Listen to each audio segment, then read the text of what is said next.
welcome to the X22 Report. My name is Dave, and this is episode 458, and today's date is September 3rd, 2014, and the title of this episode is, Will the Missing Libyan Jetliners Be Used for the False Flag Event? Now, before I get started, I just want to thank all those people who sent me the link to the video. I had a look at it, and it looks like it's a carbon copy of the James Foley video. And all of this is starting to remind me of the Mandarin in Iron Man 3. I don't know if anyone has seen this movie, but it seems like whatever production company they're using, it seems like they can't get the video right, and I see why they didn't want to spread this around or have the media have the video, and they didn't want it out there because it's really starting to look really, really bad. Now, I'm not saying the paid mercenaries, which make up the Islamic State, don't do horrific things out there. We've seen many, many videos of the rebels, the opposition, taking the hearts out of people and doing horrific things. But whatever production company, whatever group that is creating these videos. Now, of course, everyone thinks it's the Islamic State. Now, we don't know that. They're telling us that, but we don't know who's behind the black outfit. We don't know who that person is. We don't know. We don't see what exactly happens because they fade out. And this is what movies do. And it's starting to remind me, it's very similar to the Mandarin in Iron Man 3. Go ahead, you can take a look at some clips on YouTube, and you'll see what I'm talking about. Now, we see things all around the world. They are really heating up here. I mean, the effect of these two videos on the American people is having the effect that the government wants. They want the people to be outraged, pissed off, ready to go to war. They want Congress screaming about war and let's go get them. And most of the people do believe that this is actually happening. It is real. It's the Islamic State that's out there doing this. They don't realize that behind all of this is the U.S. government, Israel, UK, and other Arab nations working together to push a certain agenda. And they don't realize this. And we see this. And when we look at all of this, we see that they're doing this not just in the Middle East because it's completely falling apart.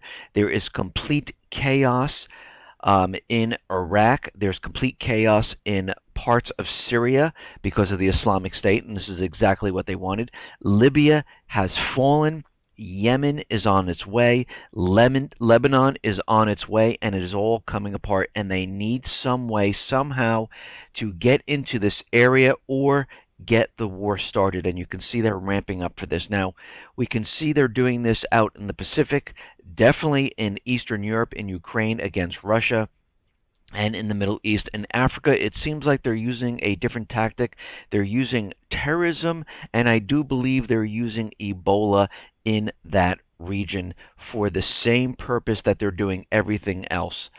Now, let's get into the economic collapse news. Now, of course, what they're doing is they're pushing the recovery illusion as hard as they possibly can. They need to convince everyone, but I don't know if it's really having that effect because you know when something is recovering, you know because your job is going well, you have more money, you're getting raises to keep up with inflation, you're saving money, things aren't getting so expensive, you have money to purchase a house, you have money to purchase a car, you feel good, you know other people that are doing well also, you go on vacation, and a lot of people are not really feeling this. But of course, they're trying to keep the illusion alive with the stock market. It's continually going up. Gold, they're suppressing that to make everyone believe that, yeah, the dollar's strong, the economy's strong, gold's going back down, so everything looks fantastic. We're seeing July factory orders soar by most on record. Whoa, how did this happen? U.S. factory orders rose by 10.5% month over month in July, the biggest month over month rise ever. However, this was a miss against expectations of 11.2%. But if you take out the orders for airplane parts and all that kind of stuff, transports, actually what had happened is the manufacturing dropped by 0.8%. Now, how did this get pushed up so high? Well, it looks like with free money and pretty much really cheap credit, people were, I should say, other places, businesses were able to purchase these airplanes, parts, and other things, and push this up and make it look like manufacturing is going really, really well. And inventories of manufactured durable goods in July, up 15 of the last 16 months, increased from 1.9 billion to 401 billion dollars. Now the question is, what are they going to do with all that in inventory? Who's going to buy it? And this is what they're doing with pretty much everything, even auto sales. They're using the subprime. If you have a heartbeat, you can purchase a car, and we're starting to see a lot of people delinquent. They're defaulting, and we see the repo man out there getting the cars back, but they're continually pushing this. They're also channel stuffing the lots, putting more and more cars on the lot so they keep the manufacturing going, and it is completely really falling apart, and all of this is fake. We've seen this towards the run-up of 2008. I mean, Ben Bernanke was out there in 2008 telling us that the housing is contained, subprime is contained, there's absolutely nothing to worry about. We do not forecast any type of recession in the near future, and guess what? The stock market crashed in October. We went into a recession, and everything, the government, everything that he said was completely the opposite, and that is exactly what we're seeing now. Now, in real estate, what we are seeing is everything's starting to slow down. Prices are leveling off. In a lot of places, they're starting to fall. A good gauge of how housing is doing is by a gauge called loan requests for home purchases. This is a leading indicator of home sales, and this fell by 1.5%. So we can see right now, as we come out of these summer months, real estate is really starting to slow. Prices leveling off. Many places they're really dipping, and I see homes are on the market for much longer than 60 days now. They've dropped their prices 1-2 times, and I've seen houses that are on the market 90 to 120 days, and they've dropped their prices 3 to 4 times. So we're starting to see the slow up now. We're moving into the winter months. We're coming out of summer where it was the hot time, and let me just say, it wasn't really that hot for real estate. It was kind of lukewarm. They didn't get the bump that they thought they were going to get. Actually, what happened, things started to decline really fast, and they pretty much couldn't stop it. And what we're seeing right now, there's a Gallup poll out there, and the survey was, is the economy getting better? And right now, only 38% think it's getting better. 56% say it is worse. So the American people really are not buying into it. They're not really saying, you know what? With everything that we're seeing with these unemployment numbers, with the stock market, they're not feeling it. And let me just say, if there is a true recovery, you do not have to be told that we are in a recovery. You feel it. Plenty of jobs out there. Money's coming in. You're getting raises to keep up with inflation. You can go out and purchase goods. You can go on vacation. But all the indicators that we see in real estate, in retail, and every other area, we see absolutely the opposite. Now, it looks like there are billionaires out there, and they are sending up red flags here that the stock market might be crashing. I mean, Sam Zell, people have no place else to put their money, and the stock market is getting more than its share. It's very likely that something has to give here. I don't remember any time in my career where there have been as many wild cards floating out there that have the potential to be very significant and alter people's thinking, he said. If there's a change in confidence or some international event that changes the dynamics, people could in effect take a different position with reference to the market.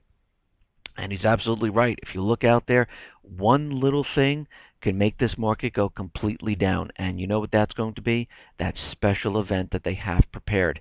George Soros, well, Soros has once again increased his SPY put to a new record high of $2.2 billion, or nearly double the previous all-time high, and a whopping 17% of his total AUM. So he's betting that the market's going to come down. Carl Icahn, very nervous about U.S. equity market. Stan Druckenmiller, what he's saying is, I'm fearful that today our obsession with what will happen to markets and the economy in the near term is causing us to misjudge the accumulation of much greater long-term risks to our economy.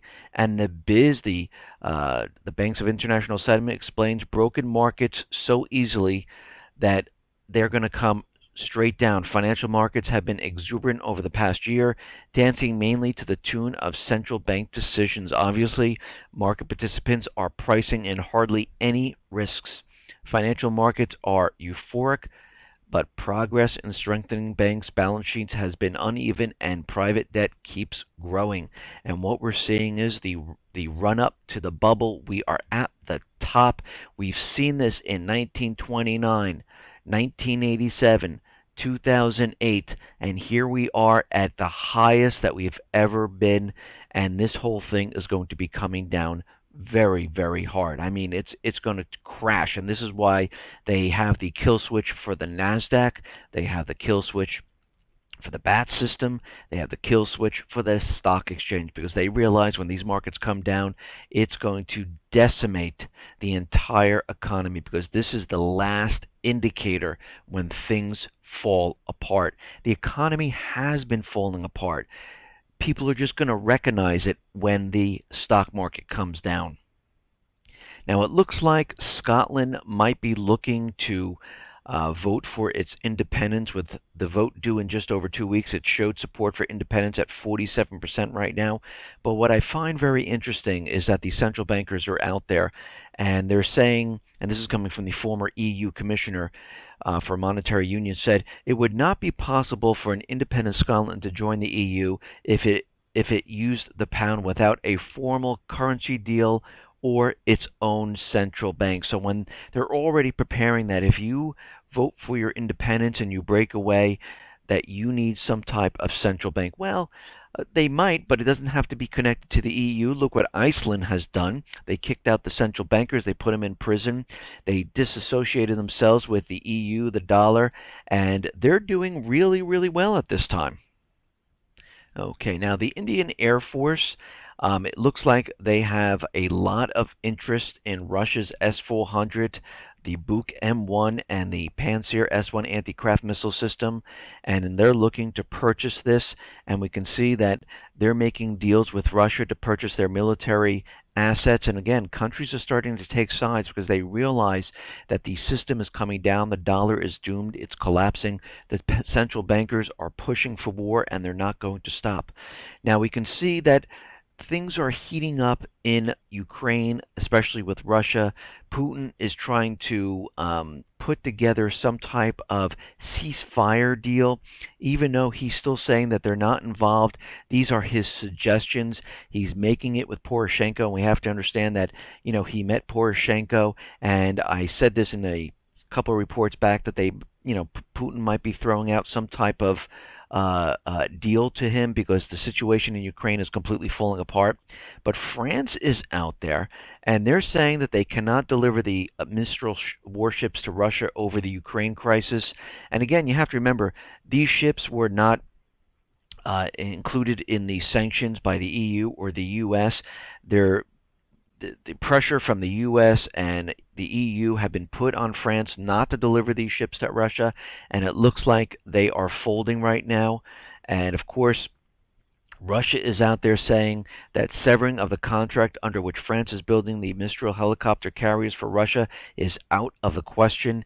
They're saying that this is not a suspension, but a postponement. We really haven't gotten any type of official word right now. And again, we can see that even though Putin is out there trying to discuss peace, trying to take the Ukraine situation and calm it down, these central bankers really don't want pretty much to have anything to do with this. And we see that, of course, the Ukrainian leaders are out there pushing war. They're pushing aggression. They're not really talking peace. And we see that they are making preparations for this winter, because we have to understand their currency is falling apart. it's declining. The economy is declining. The IMF is out there saying that they need a lot more money to keep this country afloat. Their gas was shut off. They tried to put gas into underground tanks to get them through the winter, but they couldn't siphon off enough, and they don't have enough. So what did they do? They went to South Africa, and they're importing 1 million tons of coal. And Prime Minister Yatsenyuk said they're bringing this in because they need this for the winter. They're burning a lot of coal because they're trying to save the gas. And again, these people in Ukraine do not have it better off before the U.S. After the U.S. came in with their coup d'etat. If you really look at the situation, before they came in, they had gas flowing. The currency was pretty stable. They made a deal with Russia. There was no draft there. There was no division of the country. And now look at the country. Look what has happened here. Now, the OSCE, which is the observers from the Organization for Security and Cooperation in Europe, have registered no troops, ammunition, or weapons crossing the Russian-Ukraine border over the past 2 weeks. The observers said they had regular interactions with supporters of the self-proclaimed republics. Some discussed openly with the OSCE, while others expressed their total mistrust toward the OSCE. So we're seeing that pretty much none of what the U.S., Ukraine, the EU has been saying is really true. And again, we went through that whole thing that if there was truly an invasion of Russia, there would be a no-fly zone. They wouldn't be letting commercial flights fly over Ukraine because they don't know if a plane could get hit or something like that. You would see all leaders around the world calling and doing all different things, trying to see what's happening. But none of this has happened. You would see videos all over the place of Russian troops, of tanks coming in, of all their armament. But again, this is all starting to die down because it was propaganda. Now, of course, Putin is out there trying to put together some type of ceasefire. Actually, he's making suggestions for a ceasefire. Putin and Poroshenko did not agree on a ceasefire in Ukraine as Russia, not party in conflict, but discuss how to resolve the conflict. And this is coming from the Kremlin statement. The phone call resulted in an agreement on a permanent ceasefire in Donbass. An understanding has been reached on the steps to be taken to end the hostilities. Now, again, this is all talk. It doesn't mean this is actually happening. Number one, stop offensive of armed self-defense forces in southeastern Ukraine towards Donetsk and Lugansk regions. Pull back Ukrainian armed forces to a distance that excludes the possibility of shelling settlements with artillery and all kinds of volley fire. To implement full and objective international control over the observance of the ceasefire and monitoring of the situation created thereby in the security zones. To exclude the use of combat aircraft against civilians and villages in the conflict zone. Organize the exchange of persons kept in captivity via an all-in-all formula without any preconditions. Open humanitarian corridors for moves of refugees and deliveries of humanitarian goods to cities and other populated areas. To provide direct access of repair crews to destroy social and carrying infrastructure in affected towns of Donbass and provide aid to them. So he's putting together steps here, and you would think the U.S., EU, NATO, the Ukrainian forces say, you know what, fighting has gone on long enough. We have the Nobel Peace Prize winner, President Obama. He needs to show his peace skills since he won the award, you know. He needs to show how he wants peace. But of course, Obama is out there and he says, brazen assault on Ukraine's territorial integrity. Obama vision of free Europe threatened by Russia aggression. Obama says an attack on one is an attack on all. Obama promises the U.S. NATO defense against Russia for Baltics. Obama says borders cannot be redrawn by the barrel of a gun. Obama, Russia encouraging, financing, training Ukraine rebels. Obama, U.S. rejects any talk of spheres of influence today. Obama won't accept Russian occupation of any part of Ukraine. So we can see they're continually keeping the propaganda. Yatsenyuk is already out there saying that he's putting together a wall project to create the actual borders and construct a wall between Russia and Ukraine. And we can see there is no room for peace. You don't hear peace. You don't hear, you know what, let's get another country involved. Let's have an arbitrator talk about all of these points and many others. Let's have a dialogue. But we don't hear any of that. We hear absolutes. We hear no, no, no, war, war, war. Yatsenyuk is out there and says no thrust in Putin's peace plan for Ukraine. Russia violated or ignored all prior agreements. Well, no, not exactly. Poroshenko said ceasefire, and they continued to fire on the rebels, and their agreement was, you surrender, you lay down your weapons, we'll arrest you, and we'll bring the southeastern section into the fold of Ukraine. That was the ceasefire, so he's a little confused here. Putin peace plan aims to freeze conflict in Ukraine. Yeah, they want to stop it. Ukraine awaits EU, NATO decision to stop aggressor. They're not going to stop. The central bank has a mission. Capture Ukraine, then go the southeast section, then go to Crimea. They need Ukraine. They need the Black Sea. They need the ports. They need the entire country. This was their plan from the beginning. Put the country on the EU system, put them on NATO. They're not getting their way. They're pissed off. So they're continually demonizing Russia, pushing, provoking, pushing, provoking. And like I said, it is like a bully. When you're walking down the halls of a school, the bully hits you. The next day, the bully hits you. You do nothing. The bully hits you. The bully hits you. One day you lash out, and the bully says, wow, this came out of nowhere. He just hit me. And nobody saw all that provoking ahead of time. Each day, all they saw was the beat down of the bully, and the bully is pointing the finger saying they're the ones who started it. And this is exactly what we're seeing, and this is why we're reporting on this every single day, to show the poking and the provoking every single day. Now, Germany is out there. They're saying they have no confirmation of a ceasefire in southeast Ukraine, but they said if there is any type of ceasefire, they are ready to contribute to it, and they will work with it. This is coming from the German foreign minister.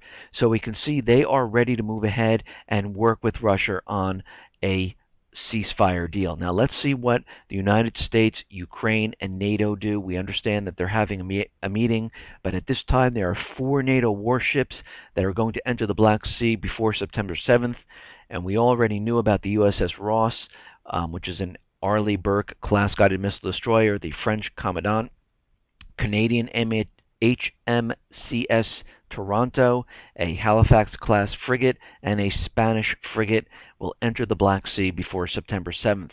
Obama says that NATO must help strengthen Ukraine's military. This is exactly what they were trying to do from the beginning when they were saying that Russia was invading Ukraine. They want to bring in more military forces. Why?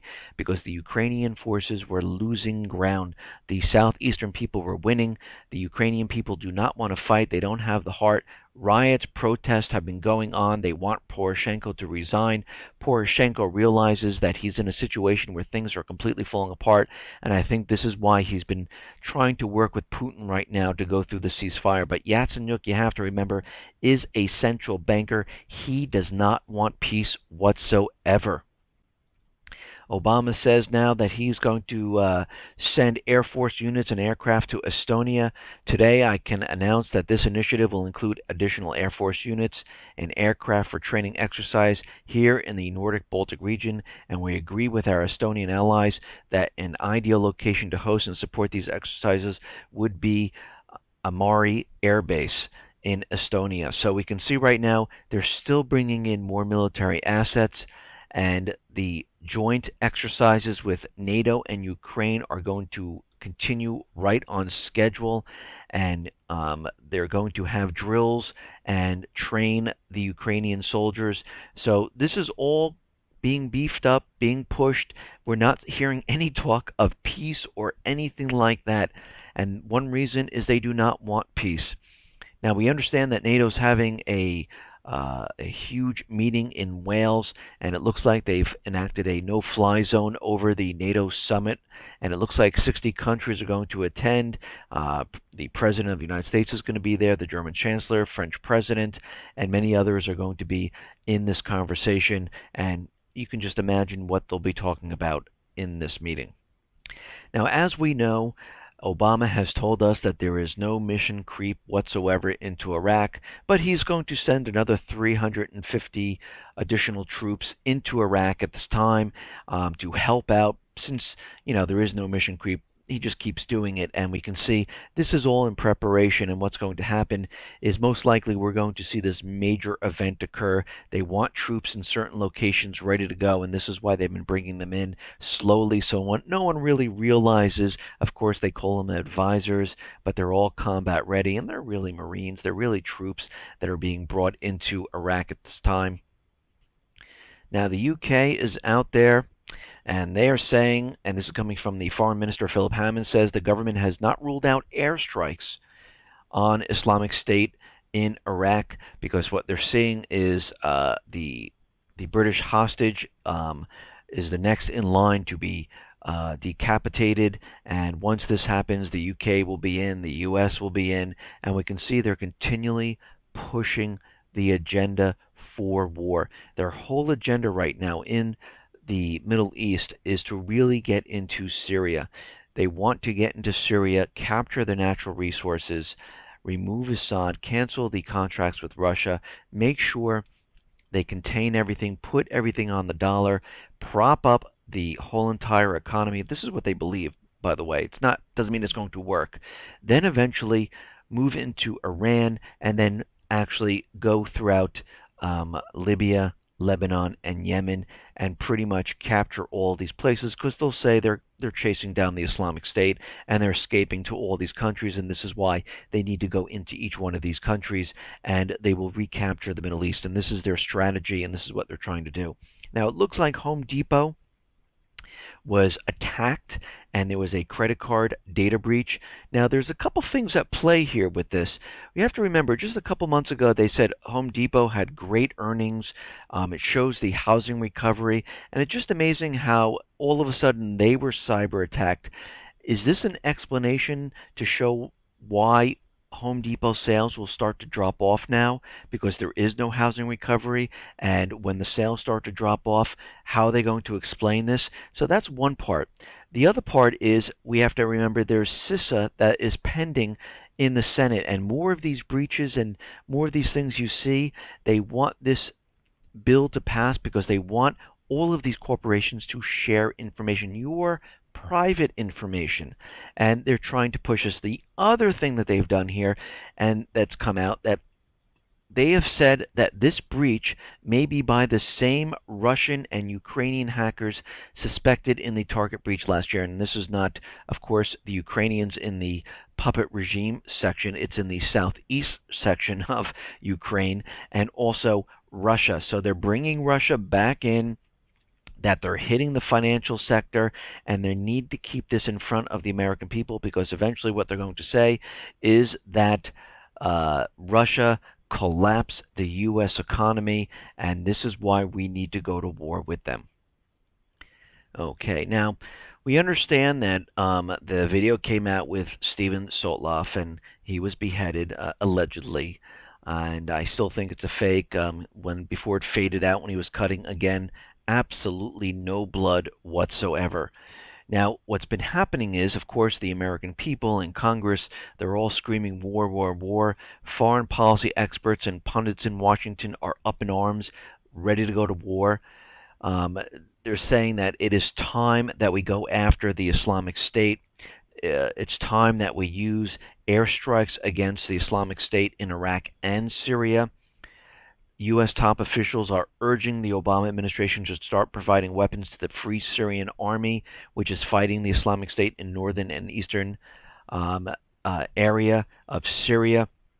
And we can see they're just pushing and pushing. And what we're seeing right now is they're getting these results saying that, yes, the Americans are all for going into Syria at this time. And they're continually pushing this agenda. And they're letting it build up because they need it to build up. Lawmakers are already out there. A leading House lawmaker is getting set to introduce a bill that would authorize the use of military force against the Islamic State, as well as multiple other terror groups, which include Al-Shabaab, Boko Haram, the Islamic State. So you can see what they're doing here. Let's see, Boko Haram is in Africa. They need to get into Nigeria. We have an Ebola breakout down there.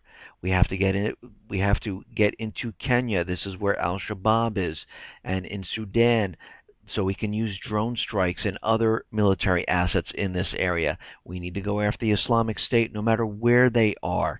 Doesn't matter what country they're in. We have the right to go after them. So they're getting ready, and of course our lawmakers are creating the bill to do this. The only problem, again, is Syria is a sovereign nation. Russia and China back Syria. Same with Iran. So how are they going to maneuver into Syria? And this is where the event comes in. Now, new information is out there, and it looks like the so-called jihadi John, you know, the guy in the black, who everyone thought was the London rapper Barry. It might not be him right now, because UK Secret Services drew up a short list of potential murderers after interviewing released hostages and showing them pictures of the suspected jihadists. Then they worked with the FBI, so right there and then you know that this is complete BS, to narrow down the list before using advanced video analysis to determine the likely suspect. Now, how did they use this advanced video analysis? Well, they took a close-up of Jihadi John's hands, and they're able to pinpoint his veins in his hands. Then they took that and they went out and they looked at their database of everyone's veins of their hands, and they made up a short list. And the short list includes a former student, a travel guide writer, and a computer hacker. And I'm not joking around. This is exactly what they're saying. Now they're saying, and I don't know how many hands they have of all these people, of all their veins mapped out. It seems a little ridiculous to me, and it seems a little made up that they have the ability to do a close-up of this blurry video, get the vein imprint, and then put it into their database of who they think this is. This is, again, all propaganda to make you think that they have the ability to find out who this person really is. And like I said, this is starting to really look like the Mandarin in Iron Man 3. Now, before we go into Syria, the United States central bankers and other nations, we need to understand what is going on here. Now, myth number one, the news reports that James Foley was a prisoner of the Syrian military and that they turned him over to ISIS. This is in perfect keeping with the pervasive demonization of the Assad government. However, it is false. A serious investigation into the disappearance of Foley is in the May 2014 Vanity Fair. Foley has he was captured by Nusra Front, all the rebels, the Syrian rebel forces, in 2012 of November, and later transferred or sold to the Islamic State. Now, of course, as we know, the Islamic State, the rebels, Al-Qaeda, they're all one and the same, and they're really working together, even though they want us to believe that they're not. Myth number two, it is usually claimed that the Syrian conflict is a civil war that started with a peaceful protest in 2011. In reality, the seeds of the conflict were planted much earlier. General Wesley Clark's 2007 memoir described plans for regime change in Syria and other countries. Also in 2007, Seymour Hersh documented the U.S. strategy of fomenting conflict in Syria by working with Sunni extremists. The conflict in Syria has been primarily instigated and continued by some of the world's wealthiest and powerful governments. The conflict in Syria is primarily a war of aggression using domestic and foreign mercenaries. And we know the United States, Israel, other Arab nations, and other private Western central bank countries all created the Free Syrian Army, which was made up of hardly any Syrians, a lot of paid mercenaries, Al-Qaeda, which was created by CIA, and there was mixed in there the Islamic State, mixed into this group. Myth number three, it is often suggested that the moderate opposition is popular, democratic, and secular. President Obama has recently proposed giving $500 million to the moderate opposition. And of course, they had to use this because people were pointing out that there's Al-Qaeda in the Free Syrian Army, and they had to say, whoa, no, we're not funding the Al-Qaeda part or the Islamic State part. We're funding the moderate part, which is absolutely ridiculous. And of course, this is what we start to learn is that no, they're funding everyone there. They're training everyone there in Jordan at secret bases. Congress, behind closed doors, sent weapons, anti-aircraft and anti-tank weapons down there. They were trained for months and months and months. The other thing is that during the election of Assad, he had a huge, huge turnout, and this was happening in July. And if you notice what happened as soon as Assad won, all of a sudden the Islamic State filtered down into Iraq. And then all of a sudden the army, the armed forces in Iraq got some type of phone call to drop weapons and run and let the Islamic State infiltrate the entire area. And then, of course, during that same time period, other Sunnis in that area decided this would be a perfect time to rise up, and they did, just like in Lebanon, Libya, and Yemen, and the Islamic State started to create chaos in this region. And we can see this was perfectly planned because they didn't, as soon as Assad was elected, they couldn't explain how this happened, so they needed a different tactic. Here we are 1 year later going through the same exact thing, trying to maneuver and get Assad out. They haven't changed their goal whatsoever. Now, Obama is out there, and he is pretty much sending out conflicting signals. He's saying that we need to degrade and destroy the terror group, and then moments later, on the other hand, he's saying that he wants to make it a manageable problem because he's waiting for this specific event. Again, think about what they have already. They have the American public convinced that we need to go to stop this terrorist group because they're the worst thing since it's the worst thing ever. It's 10 times worse than Al Qaeda. They're just horrific. They're scary, and they've built them up to this point.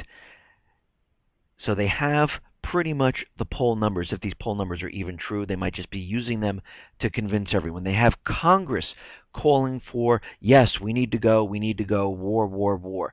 So Obama is sitting back right now waiting for the event. Once the event comes, he can say, yes, they have attacked the United States.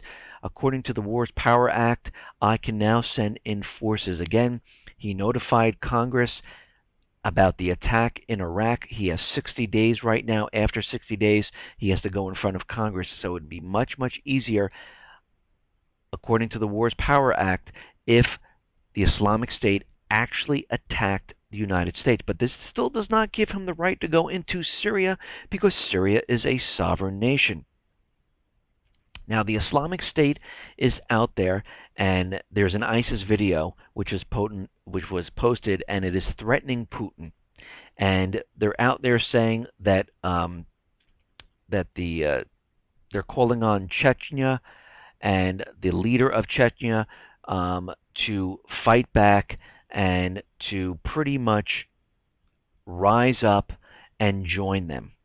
And the Chechen leader took to Instagram to respond, slamming, "These bastards have no relation to Islam," and exclaiming that if they try to threaten Russia or Chechnya, you will be destroyed. Now, what I find very interesting about this whole thing, and of course, they said they're threatening Putin because he backs Assad, and this is why they're coming out. And this seems a little ridiculous to me.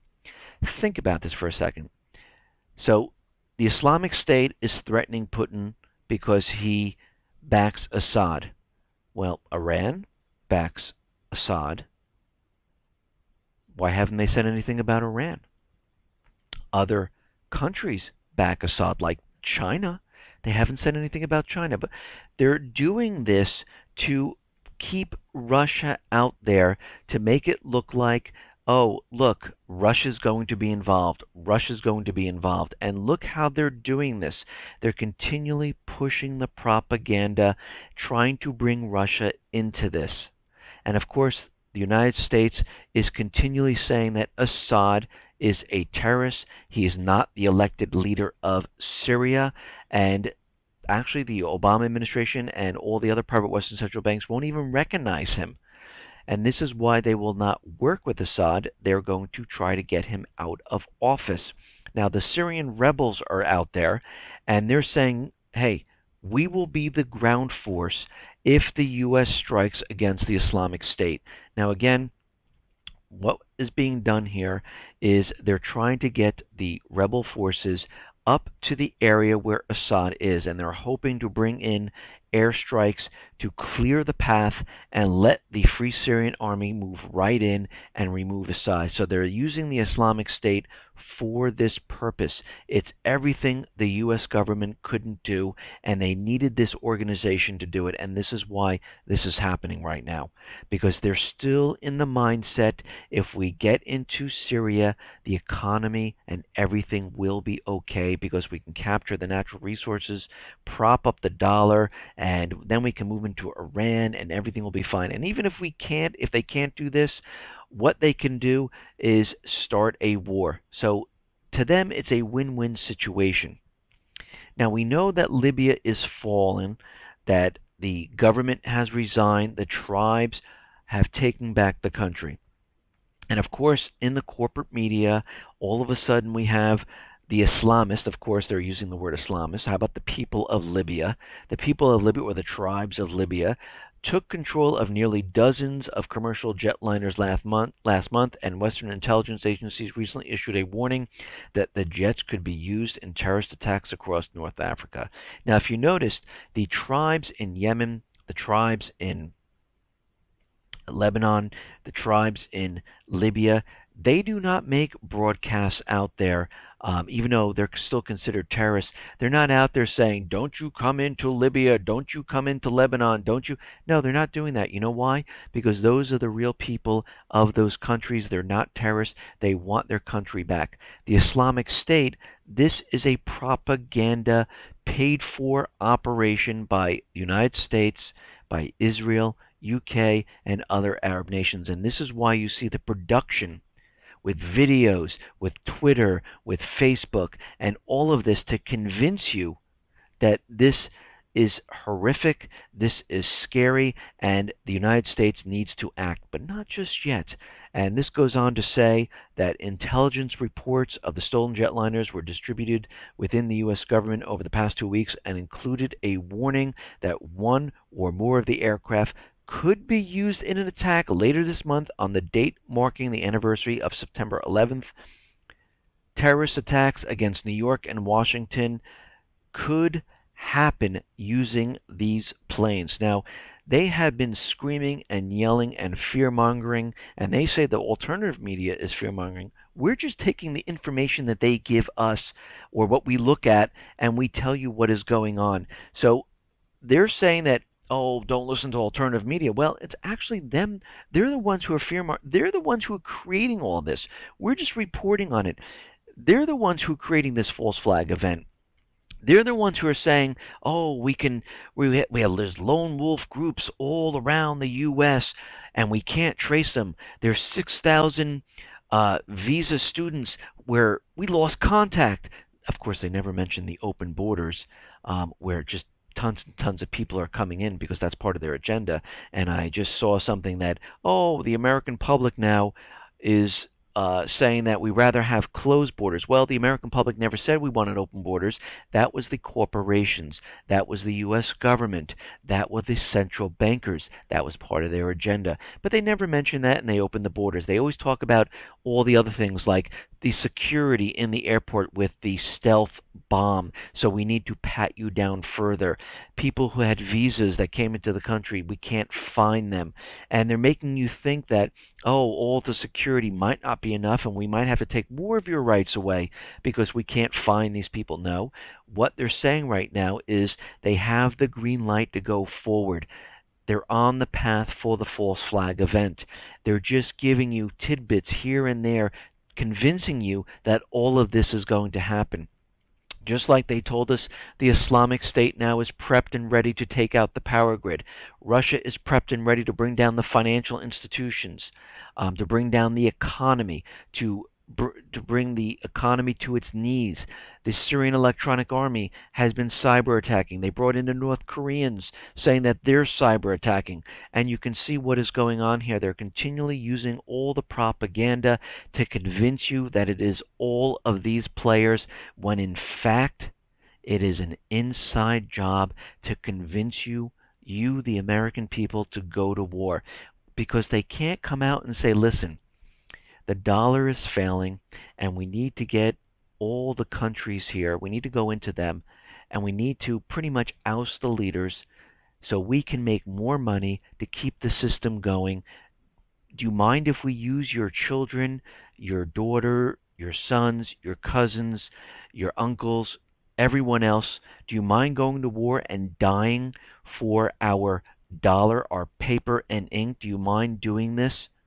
They can't use that, so the only way to do it is to lie to the American people and to scare them into war.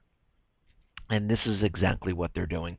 Listen, everyone, thanks a lot for listening. Be well, be safe, and especially be prepared. Thanks a lot.